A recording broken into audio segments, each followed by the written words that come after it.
Welcome back to our continuing coverage of Worlds 2015, where Invictus Gaming is about to go up against Cloud9, who you see making their way to the stage just now. They're still looking for their first win to lock in their spot in the quarterfinals. Important note coming into this game, IG is making a substitution. They're bringing in Time in place of Kid in the AD carry role. So Tabe, I'm turning to you.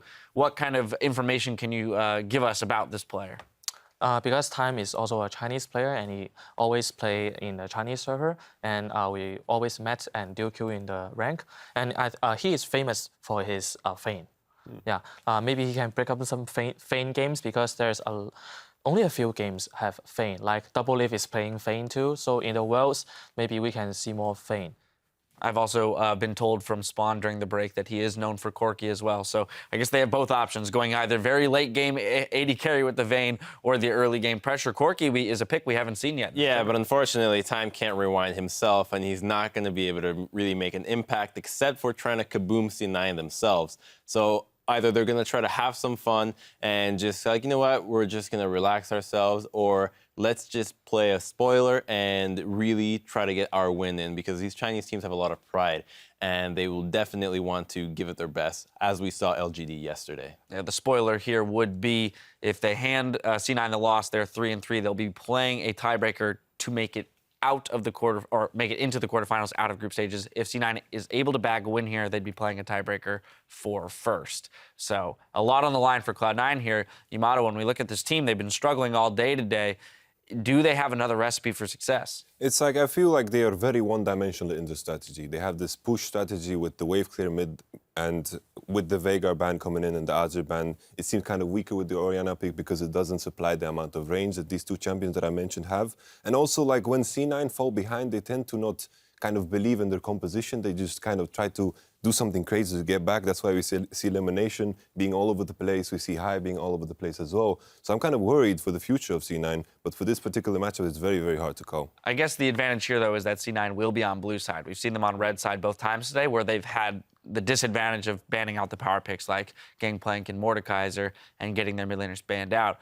Is that a string of hope there that NA fans can hold on to? It really is, that they're finally able to get rid of those two bans and try to focus on other bans that are not the Mordekaiser and Gangplank. There's a lot of champions that are really affecting the meta right now, especially for them, because the bans, not so much what they do, but what the opponents do, are unlikely to be able to ban Azir and Veigar. So one of those is probably going to get through to them. If not, they get the Gangplank, the Mordekaiser. They can go back to more comfort picks, because the Lulu for Incarnation, not sold. The Orianna as well, with the teleport into a heavy CC composition, really didn't like it. So let's just go back to those other comfort picks, try to get the win via that. And since IG's on red side, Tabe, that makes it a lot harder for them to deal with some of the things you pointed out.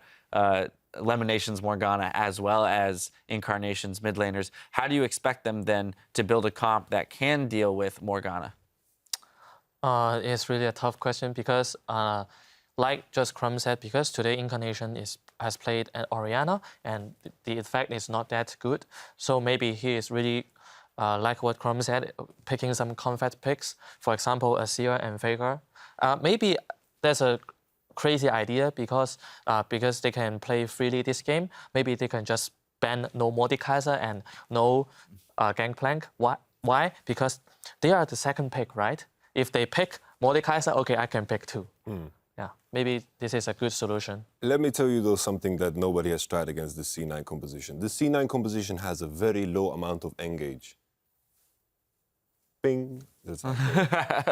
Play poke against it. Yes. They have a very low amount of engage. Just play poke against it. Play Xerath mid lane, Varus mid lane. Perfect for the red side last pick. Play a poke composition against this Azir composition. That's what I want to see. There's definite thoughts there. There is a slight delay as Time is having some equipment trouble. So while we get that sorted out on stage, we have some more time to talk, gentlemen. But I'll expand this to the tournament, because as we mentioned, IG can't get out of group stage. Cloud9 can with a win here, but even if they don't get the win here, they force a tiebreaker with the loser of the Fnatic and AHQ games. When we look at these three teams, Fnatic, AHQ, and Cloud9, Fnatic's looking pretty much unstoppable.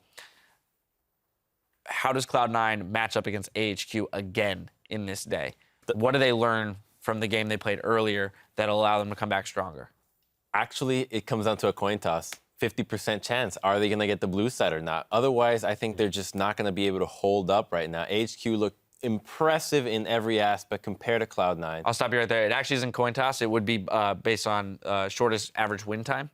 So we'd have to have those calculations run. That team will get the blue side. That was actually a close matchup then. Right. Because it was such close. But, well, regardless of that, the composition that Yamato mentioned, the poke comp, would be very effective.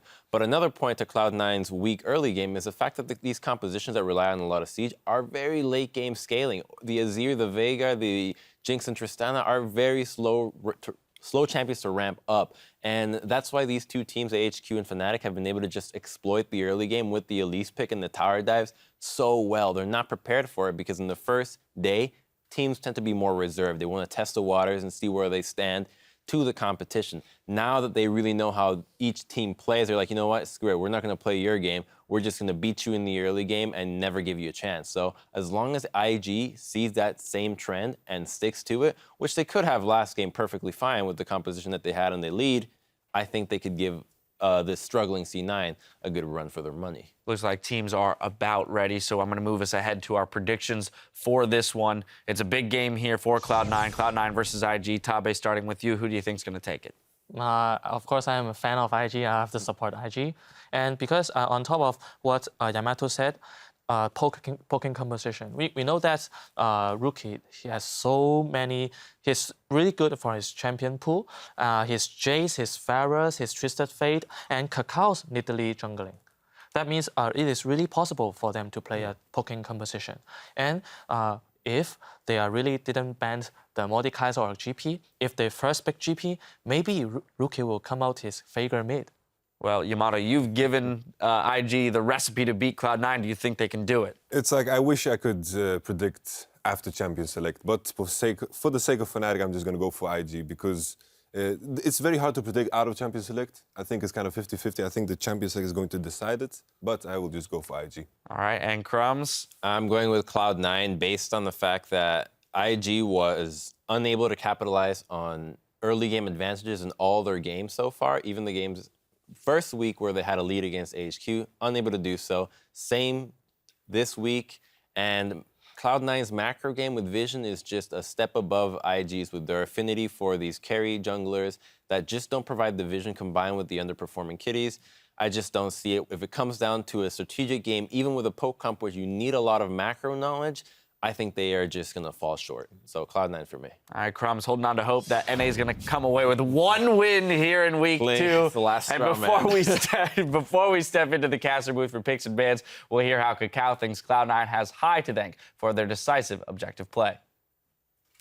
초중반에는 파밍을 하고 자기 팀이 좀 5대5로 갈 수 있게 균형을 맞춰주는 역할을 한 다음에 그러고 드래곤이라든가 바론이라든가 이런 오브젝트를 칠 때 망설임을 없게 팀원들이 망설임을 없게 좀 오더를 내릴 수 있는 그런 역할을 할 수 있는 것 같아요.